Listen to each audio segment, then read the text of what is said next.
We're in coolant and out comes whatever. I think it's paint.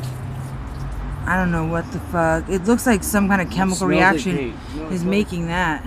Smell it. It's fucking paint, dude. Smell it. Smell it. I want to drip on my car. I don't know, man. I think that it's some kind of chemical reaction is making that foam. I trust you. I believe that it smells like that. Well, why don't you smell it?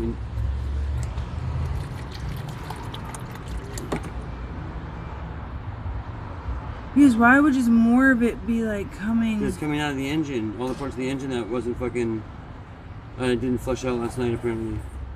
With water, you're supposed to hook it up to water and unplug. Isn't there like a plug in the bottom? Or yeah, somewhere I else? did that. You're supposed to hook it up and totally flush out the system with water? Yes, I already did that. And this is coming out still. They came out a whole bunch last night. You need to hook it up to water till it runs clear. Did that? I did that.